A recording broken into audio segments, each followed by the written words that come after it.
রথের ইতিহাস বেশ প্রাচীন এবং এটি একটি হিন্দু ধর্মের একটি গুরুত্বপূর্ণ উৎসব। রথযাত্রা মূলত ভগবান জগন্নাথ, বলভদ্র এবং সুভদ্রার পূজা ও তাদের রথে যাত্রা করার উৎসব। এই উৎসবটি আষাঢ় মাসের শুক্লপক্ষের দ্বিতীয়া তিথিতে অনুষ্ঠিত হয়।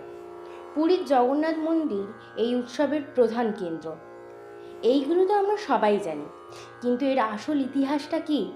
চলুন জেনে নিই। নমস্কার, আমি সঞ্চয়িতা। বাংলা সম্পদ চ্যানেলে আপনাদের সবাইকে স্বাগত জানাই।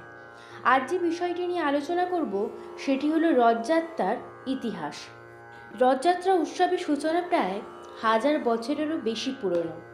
বিভিন্ন ঐতিহাসিক তথ্য ও কিংবদন্তি অনুসারে এই উৎসবের সূচনা গঙ্গ রাজবংশ এবং পরবর্তীকালে গজপতি রাজাদের সময়কালে হয়েছিল বলে জানা যায়।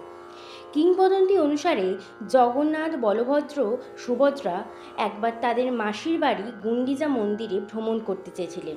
সেই ইচ্ছা পূরণ করতেই রথযাত্রা অনুষ্ঠিত হয়। এই উৎসব জগন্নাথ, বলভদ্র ও সুভদ্রা তাদের রথে চড়ে গুন্ডিচা মন্দিরে যান এবং সেখানে 7 দিন অবস্থান করার পর আবার জগন্নাথ মন্দিরে ফিরে আসে, যেটিকে আমরা উল্টো রথ বলে থাকি। রথযাত্রা হিন্দুদের জন্য একটি গুরুত্বপূর্ণ উৎসব, যেখানে ভক্তরা ভগবান জগন্নাথের পূজা করে এবং রথে রশি ধরে টানলে পুণ্য লাভ হয় বলে বিশ্বাস করা হয়। এই রকমই গুরুত্বপূর্ণ অজানা তথ্য জানতে আগ্রহী হলে কমেন্ট বক্সে গিয়ে কমেন্ট করুন। স্বল্প সময়ে অতি সংক্ষেপে গুরুত্বপূর্ণ তথ্য পেতে গেলে চ্যানেলটি সাবস্ক্রাইব করুন, আর ভালো লাগলে লাইক শেয়ার করতে ভুলবেন না। আজ ভিডিওটা এখানেই শেষ করলাম। ভালো থাকবেন, সুস্থ থাকবেন, সাবধানে থাকবেন। ধন্যবাদ।